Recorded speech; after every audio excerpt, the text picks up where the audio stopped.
A few moments later. Hello, good morning mga kasangga.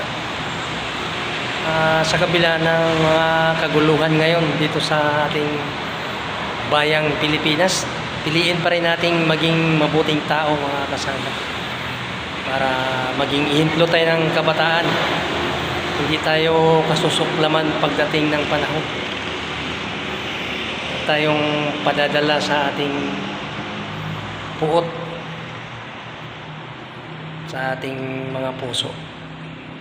Magiging mahinahon tayo para nang sa ganun hindi tayo isusuka ng mga kabataan, hindi tayo kasusuklaman pagdating ng panahon.